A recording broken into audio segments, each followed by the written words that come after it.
Hall एकदम भरा है, पर हमारा नया मेंबर कहीं दिखाई नहीं दे रहा। मम्मी जी, आप सोना की बात कर रहे हैं ना? शिवानी बहू, 4 हफ्ते पहले उसके अलावा हमारे घर में कोई और नया मेंबर आया है क्या? ये हमारा फैमिली टाइम है, इतने दिन में छोटी बहू को समझ में नहीं आया। दादी मैं उन्हें बुलाकर लाती हूँ। तो रुक, मैं जाती हूँ। घर के सभी सदस्य शाम को गप्पे मारते हुए चाय पी रहे थे, पर मासूम सोना बहू दिन दोपहर और रात अपनी ही दुनिया में खोई रहती थी। सोना हॉल की बातों से बेखबर फुल एसी कर ब्लैंकेट में दुबकी पड़ी थी। सुरेखा वहां पहुंचती ही एसी बंद कर देती है। सोना, सोना। जी जी जी मम्मी जी, बताइए क्या कोई काम था? बहू मुझे घड़ी देखना नहीं आता, जरा देख कर बता कितने बजे हैं? मम्मी जी ये 5 बज गए हैं। बहू 5 बज गए पर तुम दोपहर मना रही हो? कभी कभी तो मुझे लगता है मैं बहू नहीं कुंभकर्ण की बहन लेकर आई हूँ। मम्मी जी सॉरी, मुझे कोई काम था क्या? सोना बहू, तुम्हें पिछले संडे को बताया था ना कि हम सब शाम को एक साथ बैठकर चाय कॉफी पीते हैं, पूरा परिवार एक साथ बैठता है, लेकिन तुम गायब हो। तुरंत हॉल में आ जाओ। जी मम्मी जी। सोना आलस भरे चेहरा लेकर हॉल में आई। हॉल में हंसी गूंज रही थी क्योंकि रविश जी रुद्र और सोना की शादी के फनी मोमेंट्स बता रहे थे। फिर क्या हुआ पापा? मैं तो घोड़ी पर था, मैंने तो कुछ देखा ही नहीं। अरे रुद्र बेटा, मौसा जी का पैंट नीचे और मौसा जी यार फिर तो जैसे तैसे मैं लेकर आया। उन्होंने इतनी पी रखी थी कि खुद उनको होश ही नहीं था। तभी राघु काका हॉल में आते हैं। बता दीजिए किसके लिए चाय और किसके लिए कॉफी बननी है? मेरी और रविश जी के लिए कड़क चाय बना दीजिए, बाकी ये बच्चों से पूछ लो इन्हें क्या पीना है। एक एक करके सब अपनी पसंद बता देते हैं, पर सोना, उसको चाय कॉफी से ज्यादा सोना पसंद था। ख्याली दुनिया में खोई सोना कुछ नहीं बताती और फिर कुछ देर में सभी की चाय कॉफी आ जाती है, पर एक कप कम। सुना, सब लोग चाय और कॉफी पी रहे हैं और तुम्हारा कप कहाँ है? भाभी वो काका शायद भूल गए होंगे, उन्होंने मुझे कॉफी दी ही नहीं। काका नहीं भूल गए, बल्कि तुमने राघु काका से चाय और कॉफी के लिए बोला ही नहीं, इसलिए तुम खाली बैठी हो। ओह ऐसा ही होगा, मैं भी उन्हें बोल देती हूँ। सोना अभी तो नहीं कह सकती क्योंकि वो भी चाय पी रहे होंगे ना, तुम खुद जाकर बना लो। हाँ सोना बहू, शिवानी सही कह रही है, हम अपने हाउस हेल्पर को परिवार की तरह ही मानते हैं। 1 कप चाय कॉफी की तो बात है, जाओ खुद बना लो। ठीक है। सोना चाय कॉफी तो तब बना लेना जब उसे पता हो दूध चीनी कॉफी पाउडर कहाँ रखा है। फिर क्या किचन में तबाही आ गई, कांच की बर्नियां एक दूसरे से टकराई। ओह थैंक गॉड, कॉफी बनाने का सारा सामान मिल गया। अब इस इलेक्ट्रॉनिक केटल में डालकर बना लेती हूँ। जब तक कॉफी बन रही है तब तक फोन चला लेती हूँ, वरना खड़ी खड़ी बोर हो जाऊंगी। कर कर कर कर कर 1 मिनट के अंदर ही केतली से कॉफी का तूफान आया। लेकिन सोना एक कोने में खड़ी रील देखने में इतनी मस्त थी कि उसे उस तूफान से कोई मतलब नहीं था। मम्मी जी, मुझे लग रहा है किचन में किसी चीज की जलने की महक आ रही है। अरे जल्दी देख कर आते, रिबा और देवरानी किचन में क्या कांड कर रही है? 1 मिनट मम्मी जी। शिवानी किचन में घुसते ही आंखें फाड़ने लगी। सोना रील देख देख कर हंस रही थी, दूसरी तरफ केतली से निकलकर कॉफी पूरे किचन में डांस कर रही थी। मम्मी जी देखिए, किचन में कॉफी की नदियां बह रही है। क्या वो भाभी जी अब इतना चीख क्यों रही है? पीछे देखो, फिर तुम हंसने की जगह रोने लगोगी।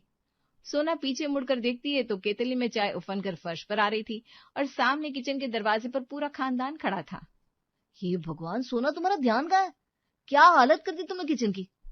1 कप कॉफी बनाने में इसने तो तबाही मचा दी। सॉरी मम्मी जी, वो मैं फोन देखने लगी थी। अरे बहू, बगल में रखा कॉफी मेकर छोड़कर तुमने केटल में कॉफी क्यों बनाई? पापा जी सीधी सी बात है, हॉस्टल में लड़कियां केटल में कॉफी बनाती है, देवरानी जी की वो आदत अभी तक गई नहीं होगी। सोना वहां से जाने लगती है। 1 मिनट बहू, कहाँ चल दी? वैसे तो सपना झाड़ू पोछा करने आती है, लेकिन अब वो तो कल सुबह करने आएगी, इसलिए किचन में जो भांग फैलाई है तुम्हें ही साफ करनी पड़ेगी। जी मम्मी जी। मेरी किस्मत तो देखो, कॉफी की शॉट लगाने आई थी और अब पोंछा किस रही हूँ। इससे तो अच्छा सासू माँ मुझे जगाती ही नहीं तो ना ये कांड होता। पर ये तो शुरुआत थी। सोना का लापरवाही भरा आतंक जारी रहता है। एक दिन सुरेखा की दोस्त रिंकी उससे मिलने आती है। सोना अपनी दुनिया में मस्त साड़ी पर प्रेस कर रही थी। देवरानी जी बाहर आइए। जी बताइए। बताना क्या, बाहर रिंकी आंटी आपके दर्शन के लिए बैठी है। मेरे दर्शन? मतलब मैं कोई देवी हूँ? अरे यार, तुम्हारे मुंह दिखाई करने आई है। लेकिन 1 मिनट, ये कपड़ा जलने की महक कहाँ से आ रही है? ओह नो, मेरी नई साड़ी जल गई। देवरानी जी संभल कर, वरना साड़ी के साथ आपका हाथ भी जाएगा। पहले बाहर आ जाओ, वरना सासू माँ रूम के अंदर आ गई तो साड़ी देखकर तुम्हें बिल्कुल बाहर कर देंगी। जी भाभी, मैं चलती हूँ। रिंकी सोना को ऊपर से नीचे तक देखती है। सुरेखा, तेरी बहू देखने में तो गुलाब सी है, पर इस गुलदस्ते में खुशबू है कि नहीं? अंदर से खाली है? अरे नहीं नहीं, रिंकी बहुत पढ़ी लिखी है, काम काज करने में भी हाथ साफ है। वैसे तो तेरे रसोईया लगा है, पर मैं तेरी दोनों बहू के हाथ का तो खा चुकी हूँ। सोच रही हूँ आज इसके हाथ का बना डिनर किया जाए। अरे क्यों नहीं रिंकी, लेकिन आज तो बहू डिनर नहीं बना पाएगी। आज क्या है? उसके हाथ में मेहंदी लगी हुई है? रिंकी, आज सिलेंडर खत्म हो गया है और खाना लकड़ी जलाकर बनेगा, और ये गुलाब सी बहू कहाँ चूल्हे और अंगीठी के सामने झुलसेगी। हाँ सुरेखा, ये बात तो सही कह रही है। आजकल की बहुएं चूल्हे पर खाना बनाने को जुल्म समझती है, और हम तो अपनी बहुओं पर ऐसे जुल्म करते नहीं। जा सना बहू, अब तो अपने रूम में आराम कर ले। हाँ, ऐसा कैसे? सोना बहू खाना बनाकर नहीं खिला सकती, लेकिन 2 कप कॉफी तो बना ही सकती है। अरे रिंकी, तेरा नसीब ही खराब है। हमारा कॉफी मेकर तो कब से रिपेयर होने के लिए गया है, वरना तुझे कोल्ड ड्रिंक नहीं पिलाती है। चलो कोई बात नहीं, अगली बार सोना बहू के हाथ का खाना खाने के लिए फोन करके आएंगे। जब सोना और सिलेंडर दोनों सही होंगे ना, तो मैं तुझे फोन कर दूंगी। हाँ, सोना वेदिका को देखते हुए फुसफुसाती है। लगता है मम्मी जी कॉफी वाले कांड के बाद मुझे किचन में घुसने भी नहीं देना चाहती। देवरानी जी, मम्मी जी के दिल में जो डर बैठा है ना, उससे आज आपको फायदा हो गया। मैं इस फायदे से ज्यादा अपने साड़ी जलने के नुकसान के बारे में सोच रही हूँ। सोना की मुसीबत धीरे धीरे बढ़ती जा रही थी, या यूं कहिए सोना दूसरों की मुसीबत बढ़ा रही थी। सोना दोपहर के वक्त बाल्टी में पानी लिए कमरे में पोछा लगा रही थी। इस घर में सब मजे से है, एक मेरी लाइफ की कलेश खत्म नहीं होते। अपने रूम का झाड़ू पोछा करके बेडशीट धुलनी है, सपना के होते हुए भी सफाई खुद करनी पड़ रही है। सोना बाल्टी और पोछा लेकर बाथरूम में जाती है। जैसे ही उनके पतिदेव गीले पोछे में फिसलते फिसलते रूम में घुसते हैं, मर गया। रुद्र गीले पोछे में फिसलता हुआ सीधा सामने वाली दीवार में टकराता है। पूरा घर रुद्र की आवाज सुनकर इकट्ठा हो जाता है। अरे क्या हुआ रुद्र, तू वहां कैसे पड़ा है? रुद्र जी, अब ठीक तो हो? सोना वहीं रहो, वरना मेरी तरह तुम भी इस गीले पोछे में स्केटिंग करते हुए दीवार में अलग होगी। अरे सपना तो कब की चली गई, पोछा अभी तक गीला है। भाभी जी, सपना न जाने क्यों कभी भी मेरे रूम में पोछा ही नहीं लगाती। बहुत धूल जम गई थी तो मैंने खुद ही पोछा लगाया, और जब तक सूखता। रुद्र जी, बहू तेरी माँ ने सही बताया था, तुझे सच में घर का कोई काम नहीं आता।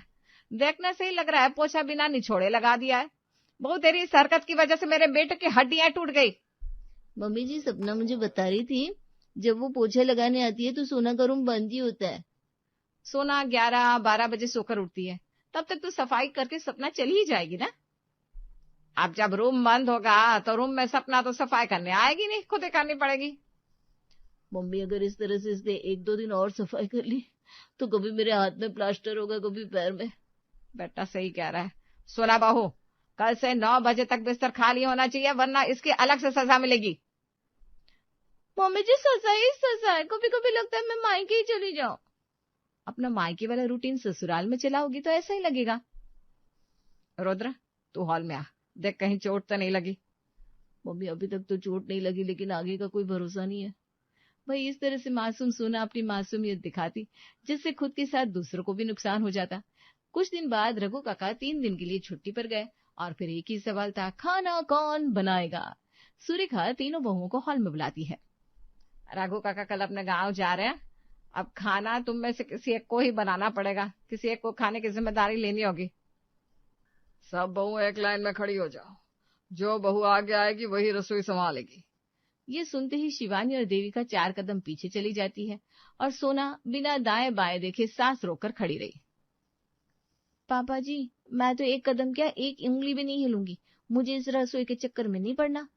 सोना को आगे देखकर सबकी सांसें थम जाती है। मतलब अगले 3 दिन तक सोना बहू खाना बनाएगी? ना ना पापा जी, आगे आना तो दूर की बात है, मैं तो हिली भी नहीं हूँ। लेकिन छोटी चाची, अपने लेफ्ट राइट देखिए, आप ही सबसे आगे है। सोना गर्दन घुमाकर देखती है तो सच में वो उन दोनों से आगे थी।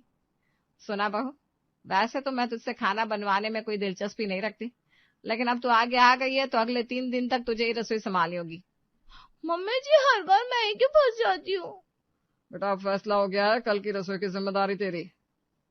भाभी ये तो चीटिंग हुई, अगर 2 कदम पीछे जाना था तो मुझे भी खींच लेते। सोना, उसके लिए दिमाग और आंखें एक्टिव रखनी होती है। खैर, कल से बढ़िया बढ़िया डिशेस बनाकर खिलाना। सोना बिना हिले ही आगे आ गई। वाह रे किस्मत, सोना जितनी ही खुद को बचाती वो उतना ही फंस जाती। अब क्या, सोना की सुबह किचन से शुरू हुई, उसे तो ये भी नहीं पता किचन की शुरुआत चाय से होती है। सोना, धरा के लिए ड्राई फ्रूट वाला दूध बना दे। 1 मिनट, लेकिन तुम इतनी सुबह सुबह क्या करी हो यहाँ? भाभी मुझे आटा लगाना सबसे बेकार लगता है, तो मैं सबसे पहले आटा लगा रही हूँ, उसके बाद सब्जी बनाऊंगी। बिना नहाए आटा?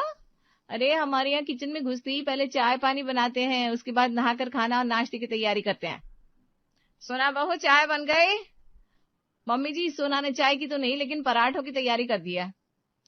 मम्मी जी, भाभी मजाक कर रही है, मैं अभी आपके लिए चाय लाती हूँ।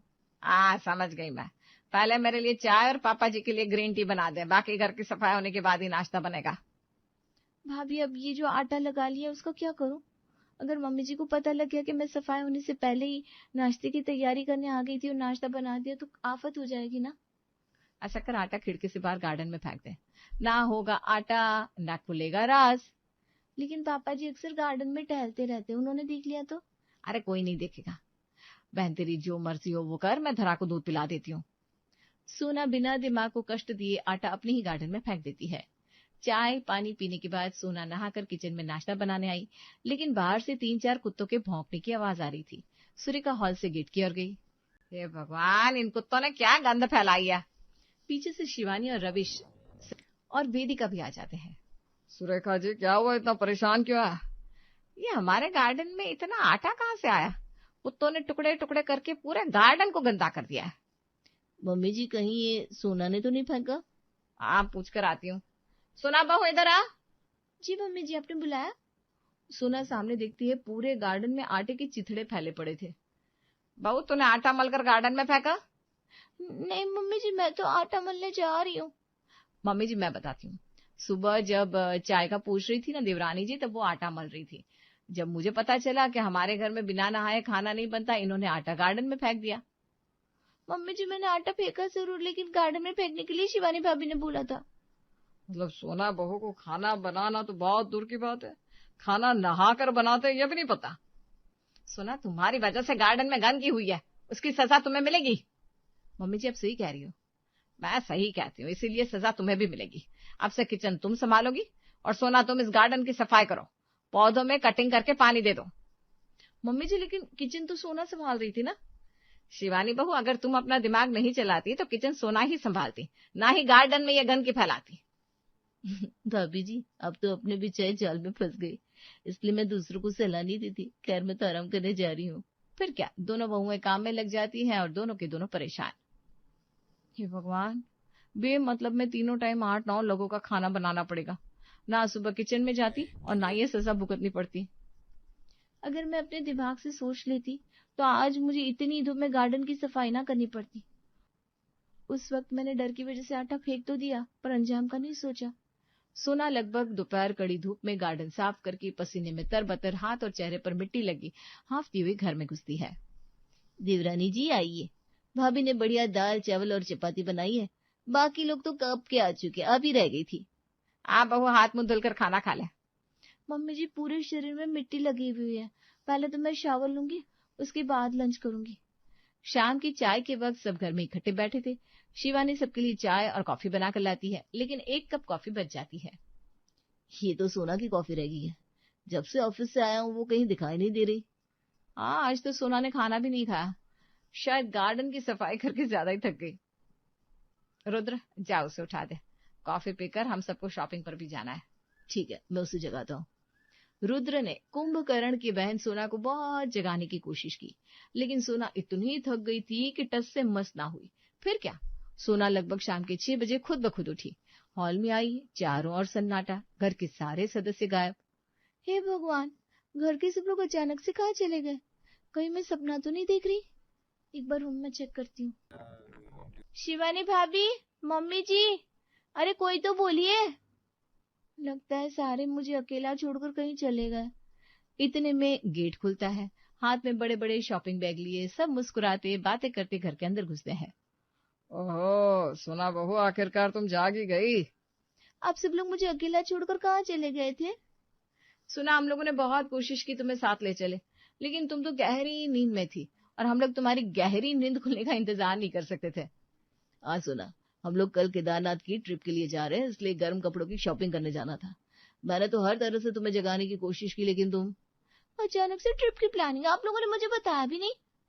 बहू, अब राघव काका अपने गांव गए हैं तो हम लोगों ने सोचा कि हम भी ट्रिप के लिए चले जाते हैं। हाँ सुना, तुम्हारे सोने की वजह से तुम्हारे हाथ से केदारनाथ की ट्रिप भी निकल गई। भाभी अब सही कह रही हो, मेरी शॉपिंग नहीं हो पाई तो मैं ट्रिप पर कैसे जा सकती हूँ। आप लोग केदारनाथ जाओ, मैं मायके ही चली जाती हूँ। अरे बहू, तुझे मायके जाने की कोई जरूरत नहीं है। रुद्र और तेरी जेठानियों ने मिलकर तेरे लिए बढ़िया गर्म कपड़े खरीद लिया है। सुना, तुम्हारी शादी के बाद हम लोग पहली बार किसी ट्रिप पर जा रहे हैं, अब तुम्हें छोड़कर तो नहीं जा सकते। जेठानी जी, आप मुझे छोड़कर नहीं जा सकती, तो हमारे जेठ जी, वो दोनों कहाँ है? वो दोनों बिजनेस मीटिंग के लिए गए हैं, लेकिन हमें केदारनाथ के रास्ते में ही वो दोनों मिल जाएंगे। फिर क्या, अब रात भर पैकिंग करो, सुबह जल्दी ट्रिप के लिए निकलना है। और सोना बहू, फिर से सो मत जाना, वरना इस बार तो पक्का केदारनाथ के दर्शन का मौका गंवा दोगी। पापा जी, अब तो एक्साइटमेंट में नींद ही नहीं आएगी।